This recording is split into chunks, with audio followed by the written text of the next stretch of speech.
afternoon, everybody, again. And we're very happy to see so many people in this conversation with Congressman David Trone. As Carmen said, we have Sarah with us. Sarah is the Director of Outreach for Congressman David Trone. So Sarah, the floor is all yours, and I know that the Congressman will be in shortly. So Sarah, thank you for being with us. Sure thing. And the Congressman just popped on. So without further ado, Congressman Trone, take it away. Congressman, welcome. Hey, guys, it's great to be here. Thank you. Sarah, we have a lot of familiar faces from our Latino advisory group the other night. We do. We do. Okay, and great. Some new people as well, Congressman. I was mentioning that what we had, we're asking you to do is to have the introduction on what you normally do with the Latino advisory group, which I think is really great that you do this. You do this with the Latinos and as well as the other minority groups. That is an outstanding effort that you have undertaken. So we're very grateful for that. And so we're happy to hear what's going on in Congress and what are you concerned about. And I know after that, we'll take it with Mauricio leading some questions from our community. Well, Carmen and Mauricio, both of you, thank you for having me. I'll tell you what, the other night we talked about in our advisory groups, the word listen came up. And I think that's the most important thing we can do is listen and to learn what's happening in the Latino community, the African-American community, the Muslim community, the Jewish community, and AAPI community. So I work with advisory groups in all of those because without your input, I can't help. I can't be the helpful that I want. I can't do what I want to do. So I really appreciate, and the questions here are always helpful. And our staff, takes a lot of information. I'm actually in Philadelphia at a trustee meeting for the Wharton School of Business, where I'm on the graduate board. So I had to run out of the meeting. So my phones were about dead. They just got me a charger, so I was a minute late. But so as you all know, I love business. And I love businessman way more than politics. And, I've always loved the chambers of commerce. I was a member of the Montgomery County Chamber and a trustee myself for many, many years, decades we've been members. So the chambers are the backbone, what keeps America going, and that's jobs and business. And I just think I want to give you one statistic. Right now, 4.65 million Hispanic-owned businesses in the U.S. It's unbelievable. I mean, the fastest growing segment of small business is Hispanic. And that's not that big a surprise to me, to be honest with you. And that's a big win for everybody on this call. And it's a credit to all the work you do to help nurture entrepreneurship. And that's what they're talking about. A lot of the meeting here all day today at Wharton is how do we create not just business people, but entrepreneurs. And they can really, create jobs.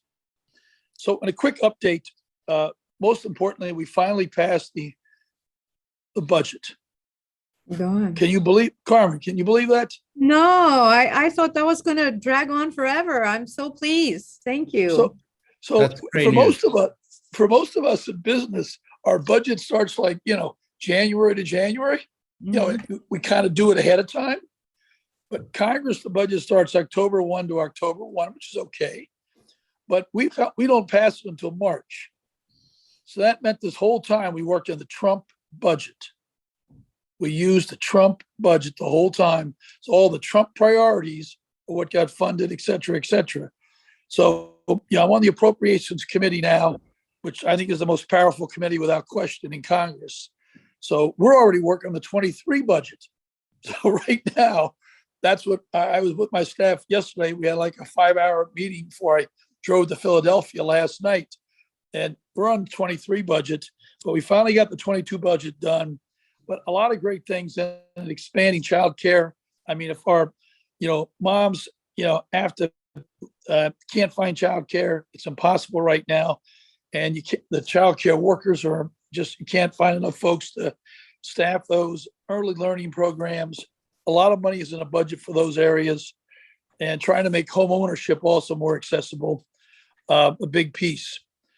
We talked the other day about the community-funded projects, and I really want to stress to our team here on the phone that we need you to work with Sonny, Taylor, Sarah on ideas you have, and we can find, and being on the driver's seat, the propes, we can see the budget niches, the accounts where we can work to get money to help in our community funded projects. And last year, we were able to fund 10 different projects. This year, the number is going to be 15. And, we were able to get millions and millions of dollars. We got over 500,000 for South Germantown for the rec park. We got $1 million for broadband center right there in Montgomery County on training. We got another 300,000 in Montgomery County for the Everminds telehealth expansion. Up in Frederick, the Asian Community Center with Elizabeth Chang, I got $1.5 million for that. And, for Elizabeth. But these are things when we get good, support from the community, if you help me know what to advocate, I know all the chairwomen, I know all the chairmen, I know the subcommittee leads, they're all on my committee. So we know everybody. And, because I'm a networker, man, I love the network. And so we need you to help put together the case. But, this is a chance to bring home things that can really help folks and in their community, in our community here. And otherwise, some nameless bureaucrat tells us what's needed in Montgomery County. And they don't know Adam from, Montgomery County for a can of beans. So we really need your help. The other thing I wanted to mention was specifically that helped the Hispanic Latino communities is $5 million more were in the budget toward biomedical and behavioral research for minority institutions, $55 million for the Minority Business Development Agency, supporting minority businesses. But we know minority businesses are what drives the American economy. First, second generation, I've said it, a broken record. I'm a broken record because I understand business backwards and forward. It's new people with diverse ideas, and that's our community right here. That diversity of ideas is what's creating those jobs, and that's what's creating the Fortune 500 companies, 40% of them by first and second gen immigrants. That's why immigration has to get fixed one day. I'm not there now, but I want to turn to it. It's as soon as we get behind mental health and addiction in a better position. We're also got $183 million in this budget, which is a $34 million increase to Hispanic serving institutions on education. So, the budget was good. I think the 23 budget is going to be even better. President Biden has put forth a lot of, good suggestions. It just came out 3 days ago. We're working on it now. Quickly, the bipartisan infrastructure bill. It's like, why can't we get, Carmen, an immigration bill passed? And I mentioned this the other day in the call. It's because when I have an idea to do one thing in immigration, they say, we're not going to do it. We want a comprehensive package. Then I'm saying, well, when are you going to do that? And they say, well, we want to get that done, but when? And you can't get any wins out of anybody. I mean, in business, you have urgency, you have intensity. You want to push, man, and get over the finish line. But this place operates at a really bad pace. And so, this bipartisan infrastructure bill, it's been 30 years since something like this passed. Finally got it done, bipartisan. And so it's, 1.2 trillion. And the biggest thing I love about it is broadband. Yeah. Everybody's going to be able to get affordable broadband. And if our community has affordable broadband that's 5G and fast, it's going to happen. The money's there, been passed, $65 billion just for broadband. That's going to give our folks in our community do better telehealth, mental health, teleeducation, and of course, telework. So that's the future.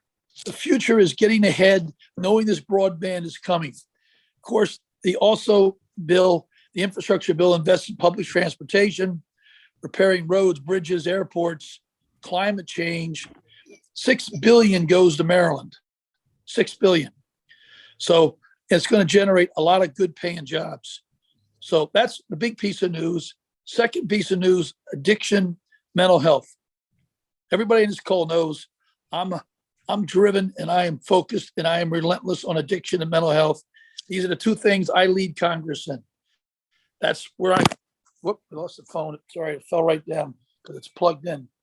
And plug that thing and make it sit straighter. Now I have a little bit of battery. I'm at 25%. I'm good. and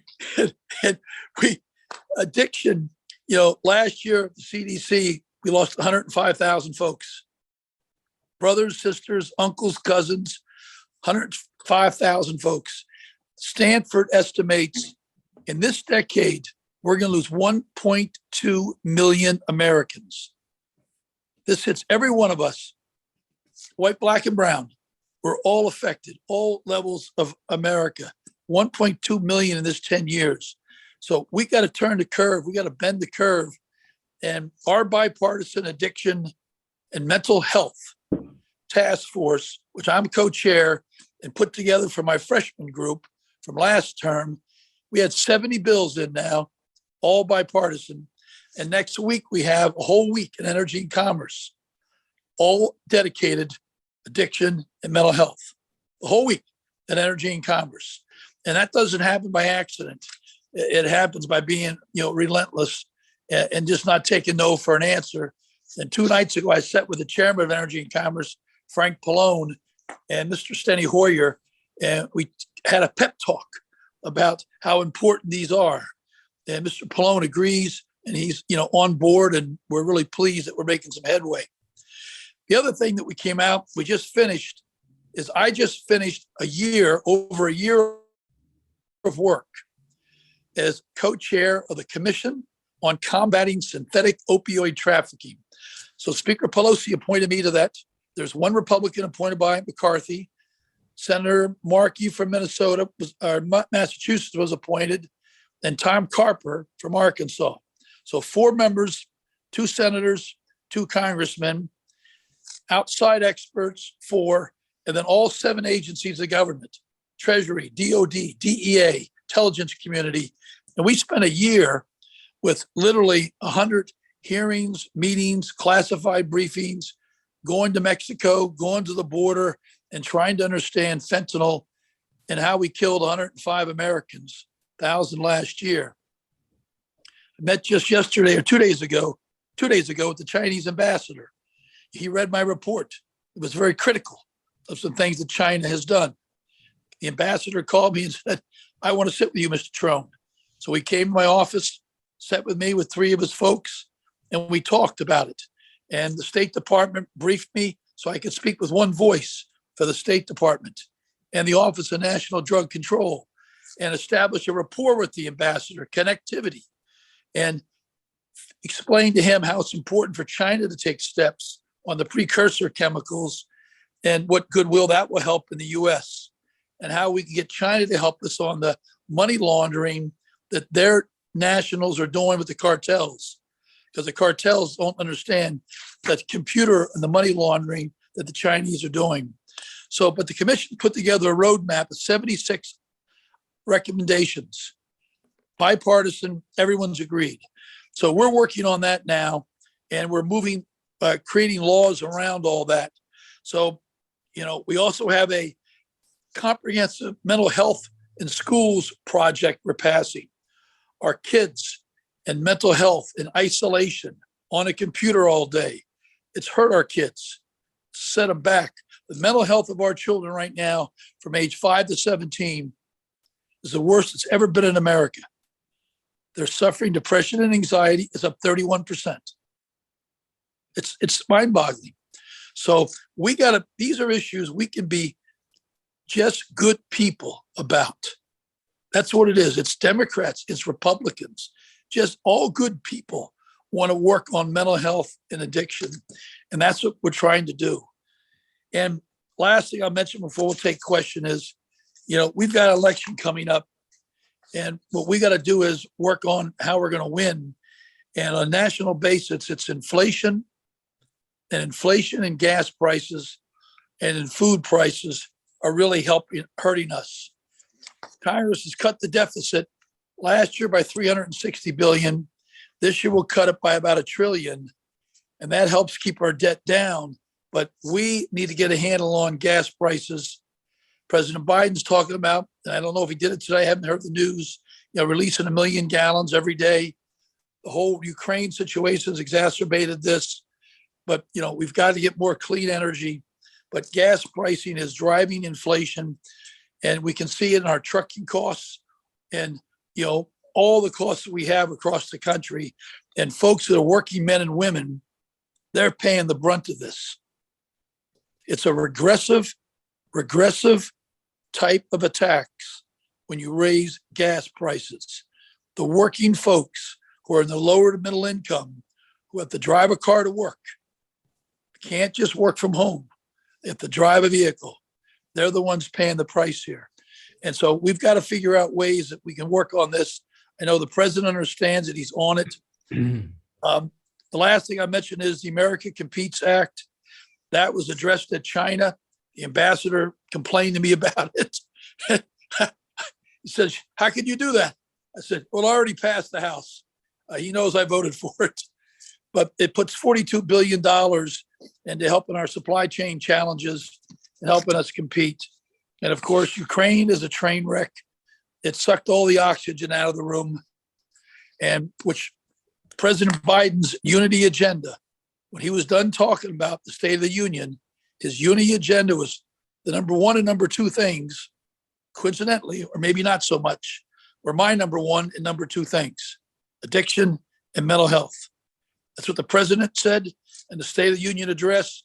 And when Ukraine reaches some sort of a stability, he's going to turn help across our country, and it affects all of our communities, addiction and mental health. So I'd love to take some questions.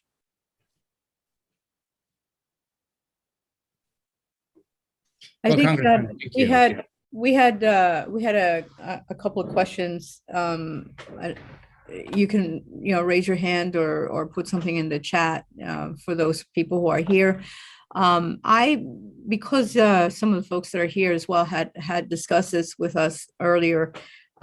Is there some kind of way that you're monitoring what our dependencies are on imports?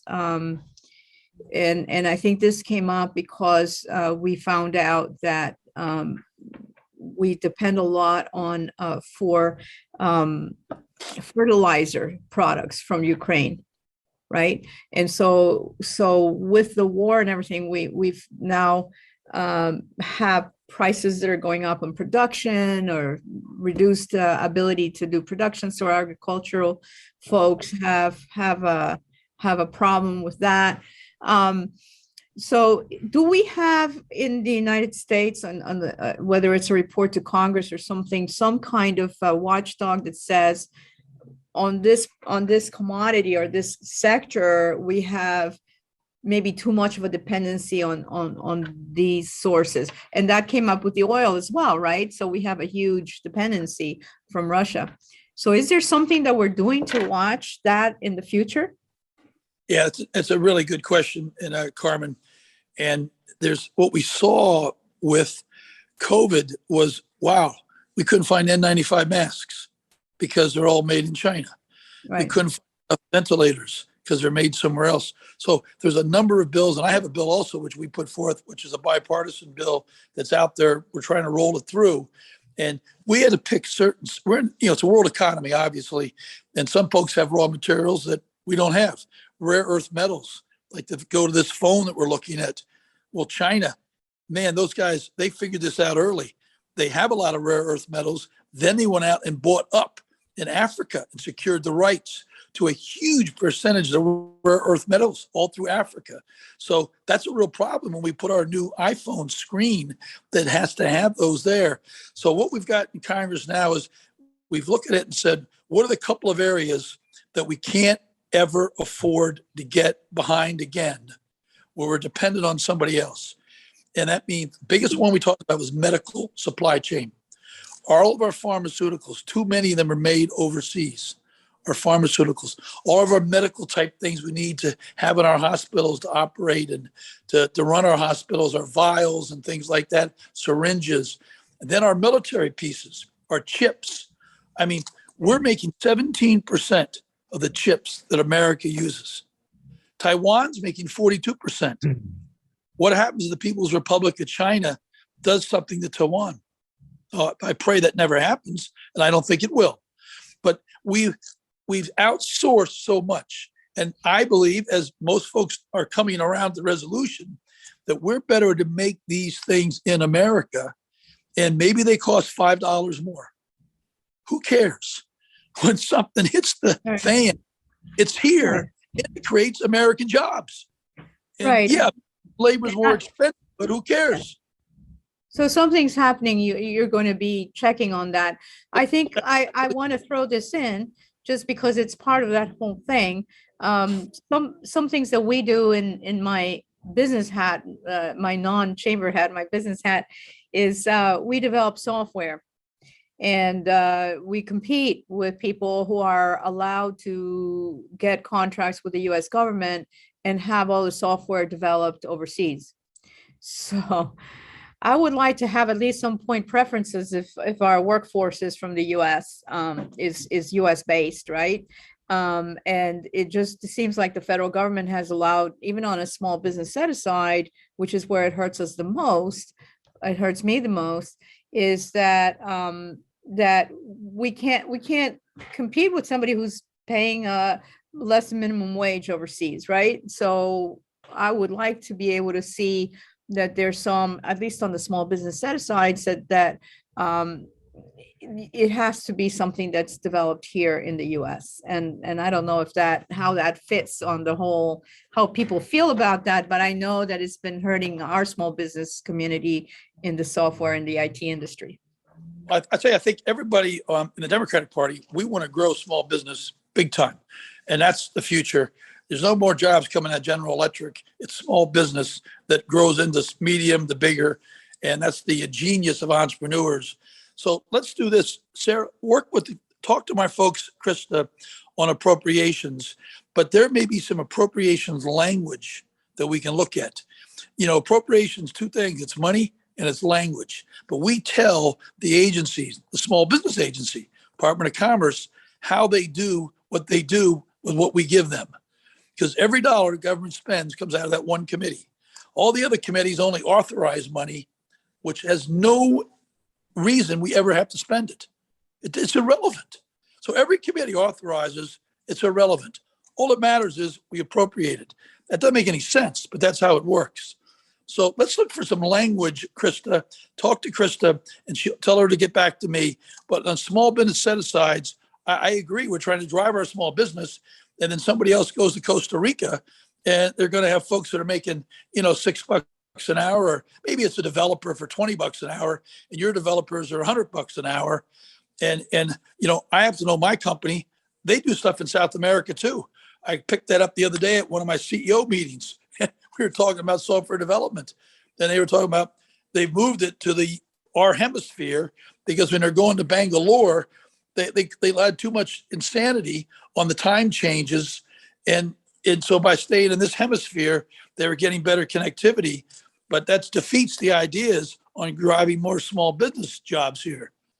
Yeah, and not only that, but it disincentivizes Yep. young people to enter into those job markets. And we're going to find ourselves where we don't have so many innovators here because they're all coming from abroad. No, if we can own the innovators, we own the world. That's what we want. We want the brains. Mhm. Next question. Good one. Raul, you had a question? Yeah, I put in the chat too. I think as an educator as well, I think we'd like to see more investment, especially in our community, along the lines of workforce development. And I'm just earmarking certain areas, the skilled trades with all the construction that's going on in the DMV area, infrastructure work. We know that there's labor. We have laborers, okay, we know that, but we don't have the skilled trades that are necessarily enough of the skilled trades people. And the Latino community is very highly represented in the construction industry. So I see there's an opportunity to create the construction industry more as a career pathway, maybe starting in the high school level, but definitely looking at adults that are transitioning here from other parts of the world to the States, and where we're, maybe promoting that industry in particular. IT technology, as always, definitely there's a big need for additional coders, software developers, et cetera. Agriculture, this whole supply chain, food security, getting people, young people, or just people in general in tune with urban farming, with the supply chain, agriculture, all of that is going to be new career pathways and new industries that I think that where some of this innovation is going to come from, and where there's going to be some intersection along these skill sets. And so those are the innovative things that I'd like to see more coming down the path. And we're in Montgomery County. We have the Ag Reserve. We have great community colleges. We have a lot of the infrastructure that's here. Again, we just need to do a better job of connecting the dots, Right. and rallying around that. So I'm gonna take the liberty, Raul, of following that up with some of our discussions that you and I had the other night. Yep. And I think because I wanted to expound on that, if people weren't in that discussion, they have an idea that we just want more jobs for the people who are there. And I think that what we had talked about is that, yes, we have people who come in and are the workers and day laborers and so forth. But what we felt when Raul and I were talking, that there needed to be more funding or more for programs that help people understand that there is a career path. So if you become a civil engineer, if you know how to fix things or build houses, but you become a civil engineer, you have a much better future or ability to bring in, to do something more structured. So we have a lot of odds and ends people fixing this and fixing that, but what we don't have is something that manages the brain trust of people from the management side, but with the skill set there, so the infrastructure, having more investment in business development, it's not wrong, it's wrong to say business development, in having the skills to create businesses and grow businesses that actually in these fields, like was agriculture, IT, construction, civil engineering, infrastructure. Because what happens is our minority individuals in the community are seen as the guy I'm going to call to fix my plumbing, but it's not the guy I'm going to call to build my bridge.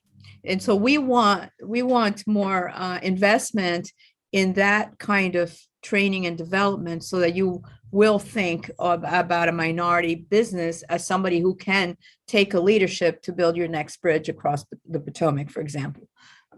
So it's really that, and so investments in education to help push that level of education on minorities, that would be awesome.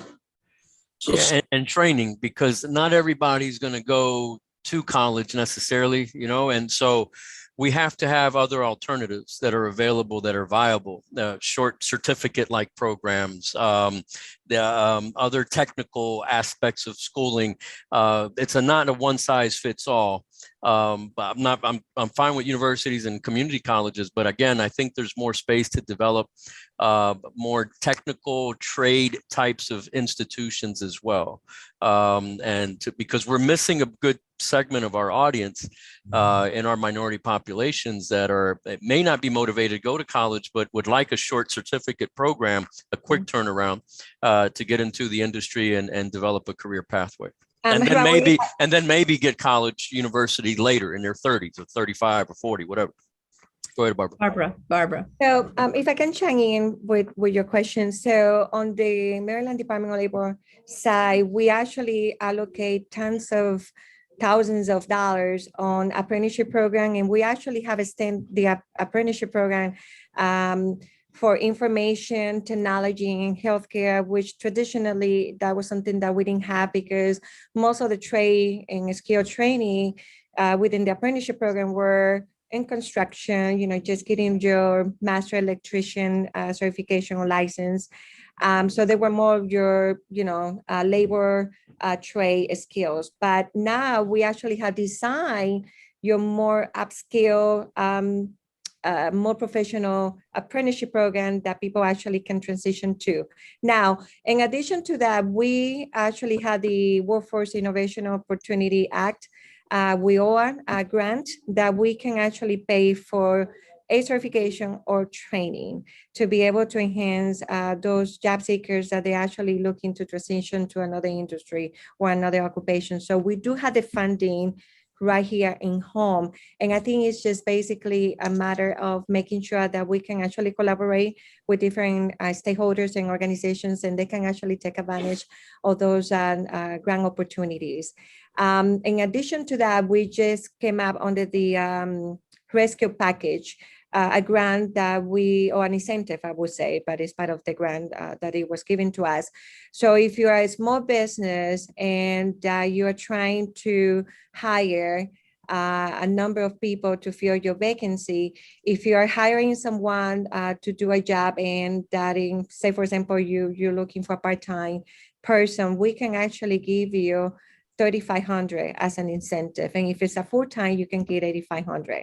So you can actually use as an employer up to $45,000 as a cap to be able to bring new employees and be able to utilize that funding to be able to do the job training that you have to do within your new employees. So we do have a lot of resources within our programs here in Montgomery County and across the state. So I will be more than happy to be able to have that side conversation with you and be able to just share some of those information that can be probably helpful for you.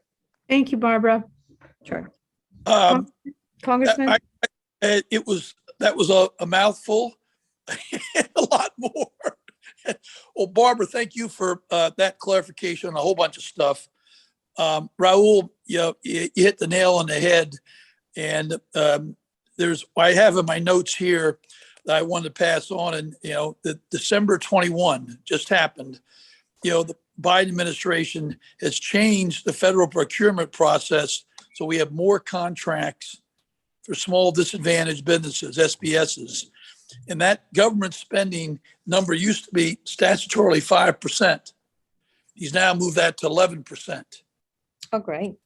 So that's a new deal, and it's a pretty big deal, and that hits Latino-owned, African-American-owned businesses are absolutely part of that. So the president sees it, but to talk about some of the broader pieces you're talking on, I mean, workforce development. I served my first 2 years in education and labor, and I've got a 100% labor rating, and I love the education piece. And visit a lot of great labor operations at IBEW. I just met with them probably a month or 2 months ago up in Hagerstown, working on a workforce development idea there with IBEW. All kinds of stuff over in Lanham, pipe fitters, and a number of the other unions that have workforce development and do it really well. But we got to get it, just what Raul said, in sooner.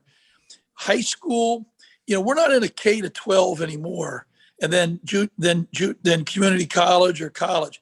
We need to look at it as K to 14. Mm-hmm. It all has to be free. Community college must and should be and has to be free. Many states it already is. If Tennessee can have free community college, I mean, hello, Maryland's a hell of a lot richer state than Tennessee. We have to have free community college, but our kids, to your point, you're dead on.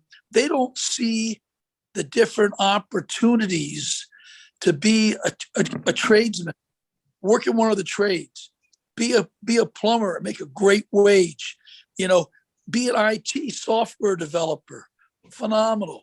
Go into agribusiness. I grew up on a farm and I understand agribusiness and agriculture. Man, I love agribusiness. Man, that's great stuff. And it was an unbelievable experience, but they don't see this. Our young people don't. So our education system is failing to teach them in 9th and 8th and 9th and 10th and 11th grade what are the possibilities, and then show those because our education system just says, oh, you should go to 4-year college, just like your teachers went to. And that doesn't make any sense, because not everybody wants to go to a 4-year college and study, history or English. And, I may have loved that, but boy, some folks don't have the means, and they don't really have that's not their thing. They want to work with their hands, but we got to show people the options, the choices. And there's so many great jobs in America, but people don't see them, our kids. So I think our education systems wants people to look like they look. They got to stop that. They need to, try and meet people where they are and where they want to be. So this workforce development. And so as we go through appropriations, Sonny and Sarah, let's keep looking at all 12 appropriations bills, and they're all over. The Agricultural Committee, workforce development ideas there. They've got tons of money in the Ag Committee. And if we find some community funded projects, that was an area people didn't tap. And we saw money there that we could win and get. So if you guys have ideas again in some of these things, we'd love to run with them. And we did a download of every single community funded project that Congress gave last year. We're the only office, I guarantee you, that looked at every single project, how much every project got, what bucket it fell into, the funding, how they figured the funding, what their case was. We analyzed everybody in the whole country, whole congressman that got them. So we could figure out this year how we skin the cat better, and we get bigger grants for our people, because it's our people that we want to represent the 6th district. I don't care about South Dakota. I'm sorry. What I care about is Maryland. And so help us on ideas there. You're on track. Thank you for bringing it up. Let's get the next question. That was a really good one, and really there's no simple answer, but we got to keep banging on it, man. Mauricio, you had some questions? Yes, Congressman, thank you. It's related to something you just mentioned. So I wanted to just say 2 things. Number one, it's a fact. Hispanic businesses in the U.S. contribute over $1 trillion to the economy. We're very proud of it, and we want to make that number even bigger. Unfortunately, Hispanic businesses took a big hurt with the pandemic, and a lot of them are no longer in business. But we need to plan ahead. We need to look at the future, see how to recover and everything. And in that regard, and there's been grants and support from various entities, including the federal government. Number one, is there a plan to support small businesses as we move forward? And one thing that we saw with lots of the funds throughout the pandemic is that they were distributed on a first come, first served basis. And sometimes the first to come is not the one that needs it the most, is the one that's most prepared to ask for that help. Is there a way to rethink the way in which this money reaches small businesses and those who actually need it the most? Right. No, you're dead on too. First come, first serve was a stupid idea. They should have been able to take all the applications in, study them, and the people that already had the connections at the banks, we saw that.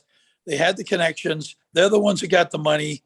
And, the people that didn't have the connections, that were trying to, bootstrap it, not take a lot of loans, not owe a lot of money, and, not get leveraged. And all my business life, I watched my dad go bankrupt because he owed too much money.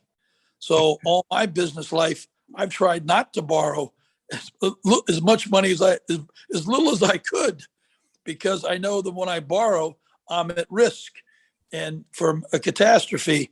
So I think it wasn't handled right. Let us check and get back to you about what's out there in that area. That's going to be in the small business committee area, and we'll look at the appropriations in that area.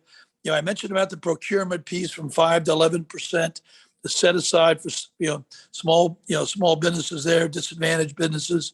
But that's not my area that I'm directly on day to day. So let me have my staff and we'll get back to you with some ideas that might be out there, and what the president's trying to do. Because one thing we're trying to do is get more folks to have equity, and many of our minority businesses and minorities themselves don't have equity, and that's why we have the wealth gap. And equity starts with owning your own business, and then owning your own home, and that's how people build equity. And that's been a problem long term in our minority business and minority communities. Are there new programs, Congressman, that are at the federal level that will help people get into homes? I know we had a mortgage lending problem a few years back and everybody's all scared about it.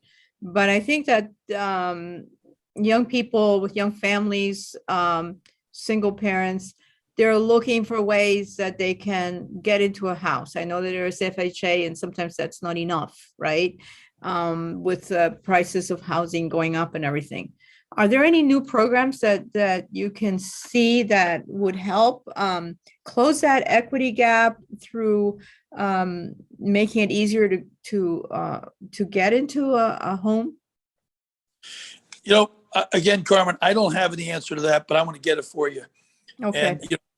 And unfortunately, in Congress, there's 10,000 things out there going on, and you can't be an expert in every one of them, and I'm not.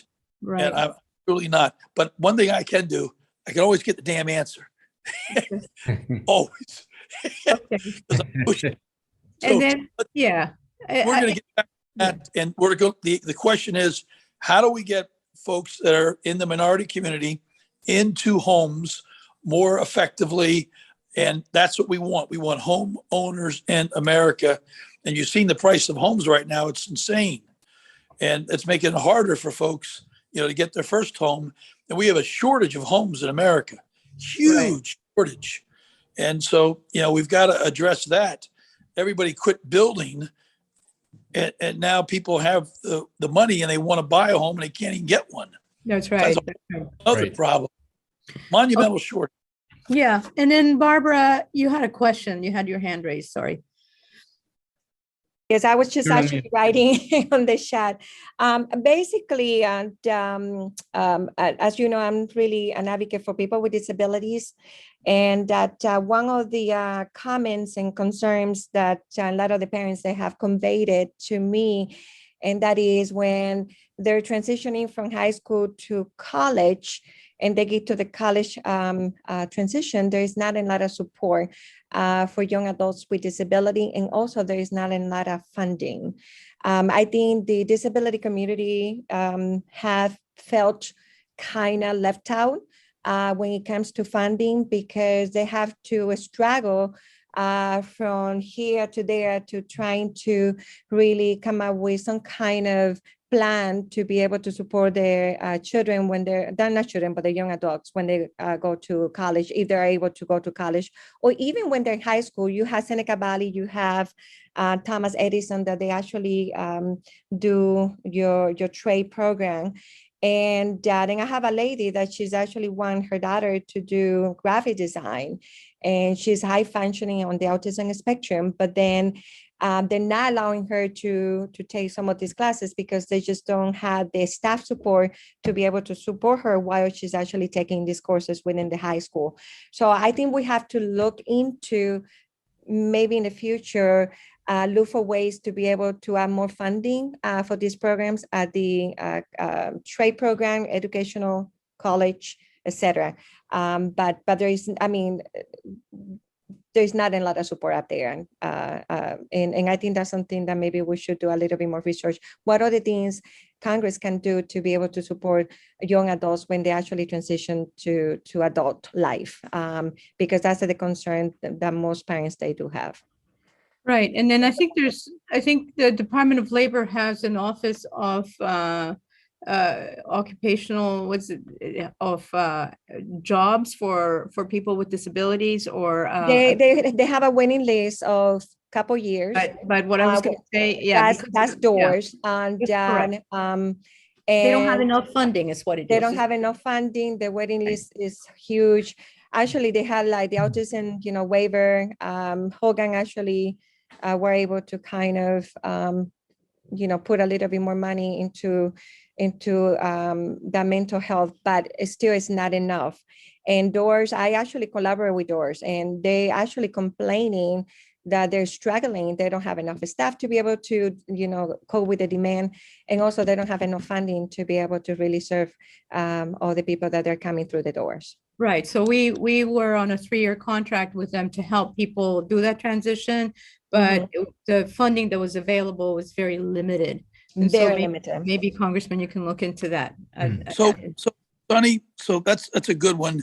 So Sonny, I want you to get that down in writing and get the information from Barbara and Carmen about this particular place where there's a backlog at Department of Labor. No, it's a Department of Rehab. Department of Well, the one I'm talking about, where we had a contract was at the U.S. Department of Labor. Okay, not the state. Okay. No, I'm talking on the federal level. Okay. Right. Federal level has a program and it's not very well funded for people with disabilities. Let us look at Correct. that. My favorite secretary in the cabinet is the Secretary of Labor. And he and I spent 2 days together. He's a former mayor of Boston. He's a union guy, just a regular down-to-earth man that one day could run for the big job.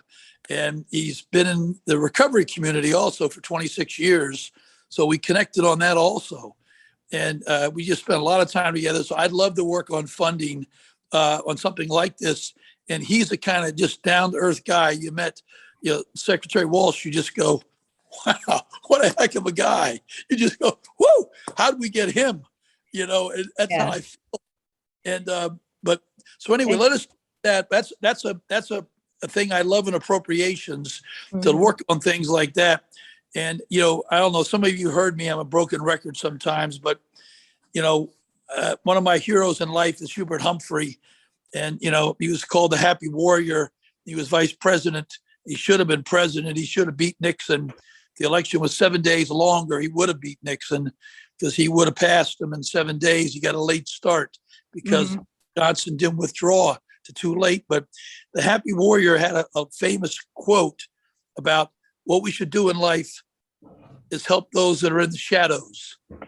And there's no one more in the shadows than our disability community. Right. So this is an opportunity for us. And the head of Appropes, Rosa DeLaura, she believes this in her heart. So this is the kind of stuff, Sonny, we can find where the problems are. We can talk to the secretary and we can try and work on appropriations in those areas. Right. And we're right. And I can provide the information about what the office is on that. And also because helping out people with disabilities, also that program can cover people who are on an opioid crisis, who lost their jobs and can't, and have a hard time, need help getting work. I mean, we do have a grant that we were giving to the local workforce of areas to be able, to be able to. So what I wanted to do is to bring it up at the federal level so that Congressman can help do something about it. I do know. And just to your point, Carmen, about 2 years before COVID, we had a grant that actually came from the Department of Labor to be able to assign a disability navigator to connect job seekers with disabilities with job opportunities and be able to do more like one-on-one. And that grant only lasts for 2 years and is gone. So, to your point, it is not enough money to be able to serve people with disability in general. So I think it would be great if David, Congressman Trone can actually look into maybe advocating for more funding in this area. We're happy to do that. That's a great opportunity. It's right up my alley. Type of stuff I love to do. So that thank you for the gift. Sonny, did you had some comments on the chat? You want to chime in, Sonny, about anything there in particular? Yeah, I just wanted to drop a note to everyone right there on the housing thing that Carmen brought up right there. I dropped a link that is very valuable for any type of housing issues. HUD certifies home counselors. These are a little bit different than the fly-by-night things that you see on late night TV, like the get into your home now kind of people. These are actually certified by the Department of Housing and Urban Development. They are free, most importantly, And they are great advisors for not only if you own a home and you're in trouble, or also if you're a first-time home buyer. The reason being is, Carmen, you specifically said, are there any programs, federal programs for first-time home Right. buyers? Mhm. There's existing programs out there all over the place, VA loans or USDA rural development loans. I mean, there's all Sure. kinds of different existing programs that really help first-time home buyers, but it's all about a situational thing about what person's individual situation. That's why home counselors are so valuable. Consider them to be like your own personal loan officer for a home. They can advise you on what might be a good fit for you and direct you in the right way to make sure you're looking at the particular situation. And also the best part is they know all those state and local programs. There's state and local programs. Montgomery County might have a program, or a certain They do, they city might have a do. program. You never know. Yeah, we do. It's just not, it doesn't seem to be enough, right? So it's Yep. just that these allow us, for example, to help out a little bit with closing costs, or allow us to have but it's still a very big obstacle to Right. combine. So No, I- I Can the absolutely agree. chamber put some of those stuff out in your newsletters? yeah, Because he is, yeah, okay, good. The one Sonny gave you would be great, we just got to it's like we got to give people information so we can help them. right. We can put it in our newsletter. That'll be fine. I was going to say, this is all great information that we can post in our social media and our newsletters, because we get a lot of questions about that. Same thing about small businesses. Back to what I was asking you before, we ended up with the short end of the stick. A lot of small business owners calling us and trying to figure out how to get to those resources that the federal government was granting for small businesses throughout COVID. And they just didn't have any idea, because they didn't have access to the information, nor they had any connections anywhere else. So we're most happy. And actually, Sonny, if there's any other information you have that we can disseminate through our channels, our website, or newsletter, I'll be most happy to just put it together in an article and post it. Okay. Perfect. Mauricio would be happy to share some stuff with you right there. We're always going right there. We always have some stuff we're pushing out. I'll first of all, add you to our regular list to make sure that you're getting stuff. And then I'll also be happy to push you some stuff out that we might have already sent out right there. So that way you've got it. But anything I have, just in case, we'll send everything we have, just even if it's redundant. I'd rather have everything. Perfect. Thank you. So I want to thank the congressman for being such a wonderful guy for our community. And he's such a great advocate and representative. I want to thank you very much for being there for us. We care about all our legislators, but I think you do an outstanding job. So I just want to repeat that. And I know you are sensitive to some of the issues on healthcare that we've brought up before, and student loans. And I won't repeat all those things, but you know that those are issues in our community as well. So I wanted to thank you for your participation, and I wish you a great retreat for the Board of Trustees, and tell them that it's important to have programs that teach people how to manage a small business, an emerging business. Because a lot of times we go to MBA programs and they're teaching mostly about you're now in a large business. Right? You're right. And actually at Wharton now, the #2 concentration is entrepreneurship. And as you know, I started my business when I was here in my second semester. So, I'm the prototype entrepreneur all my life. And, but I thank you for the kind words. And they really belong to Sarah. They belong to Sonny. They belong to Regan. They belong to Taylor, Lane. I mean, I got just the best staff, and we got some great fellows too. We have 2 Teach for America, Teacher of the Years on our staff. That are fellows there for us and that work with us also. So we've really got a great staff that can really get into policy. And that's what I like. I like the policy. I like the work. And we don't really care about CNN. Other Yahoo. That's right. That's right. Well, thank you. Thank you so much for that.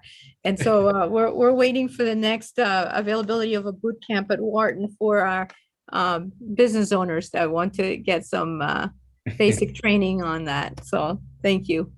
I'd like to thank you, Congressman Trone, for your time and your staff. Yes, I wanted to concur that you have an amazing staff, and they're always so responsive to us, and you're very lucky to have such a great team. And thank you for always being there for us.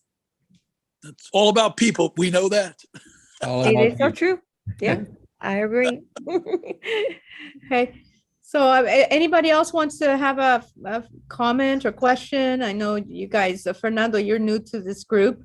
If you wanted to ask any questions or make any comments, welcome.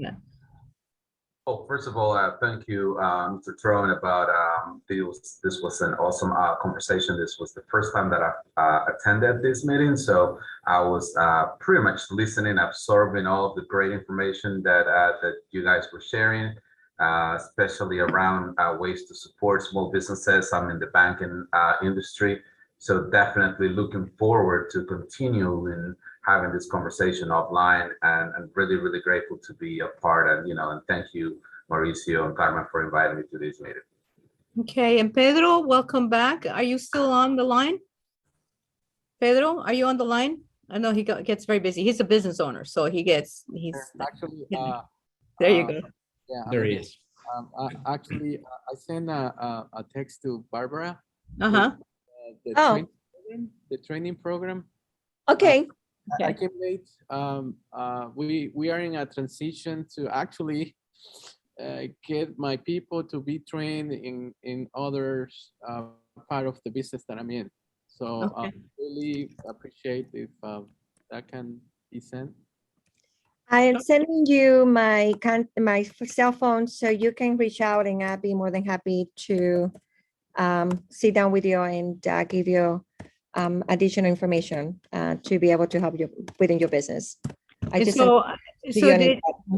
So Pedro, just wanted to let the congressman know and the people online that you have a fantastic business in marketing and promotion and video recording and creating fantastic videos for the Inter-American Development Bank and some other great important customers like the Chamber of Commerce. Yes, Yeah. So how many years have you been in business? Since 97. Since 1997. But really strong in Montgomery County since 2006. Uh-huh. We haven't stopped, and our business growing. We actually moving to a bigger place soon, and we are located in the Wheaton area. Our office is on Georgia Avenue, where the IRS used to be in Wheaton. So we are very nearby. So maybe we can have you to tour our office.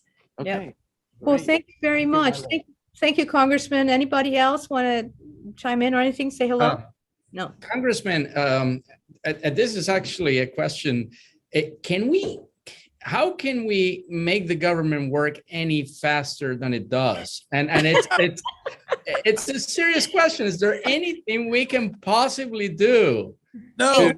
I like to hear. Yeah. There's nothing they can do. They're incompetent. They're grossly. If they were running your business, they'd be bankrupt, every one of them. That's right. Competent. It's unbelievable. Sorry. Yeah. Thanks for the candid answer. We had that answer. I would be the first one to hear. And then also, how can we help you? Because we want you to be there to represent us. So if there's anything we can do to help us better, that would be something that we'd be interested in. We're going to need you this election to help us knock on doors. As you know, we got redistricted. It's going to be a tough election. I'm not in a Republican district. Yeah. Yes, you are. First time ever. Yeah. Your new district looks very different now. Yeah. I lost 145,000 Democrats. They got 145,000 Republicans. Oh my God. Well, you are so good on policies that people should be good regardless of what party they're Right. That was all that simple sometimes. But, when I talk to business people, if they know who I am, I get them every time. But there's just so many people that, you have 800,000 people in a district. You can't know everybody. And if once they know you, you're good. So we got a lot of work to do, but we're going to win. And but it's a whole new world now, with, all of, I've lost all of Potomac, North Potomac, Travilla, all those Democrat areas we've lost. And we picked up all of the Frederick Republican areas. That's right. So your help will be great when we get there, but we're going to get them. Okay. I'm not losing. Great, Very good. fantastic. I'm Right. glad to hear it. I agree with you. And we Thank you do very have much. some people, we have a small organizations, Latino organizations in some other communities in Frederick and Hagerstown. I used to live in Hagerstown, and then I used to live in Frederick. So I would be more than happy to be able to help to strategize. There are a couple of things that I will be sharing later with Sarah that maybe can actually help. And but I think definitely it's going to be challenging, but we're here to support you. Thank you, Barbara, as always. Carmen, everybody, Yeah. thanks again for being here Thank today. you. And we'll let you Thank go. you, We Congressman. have a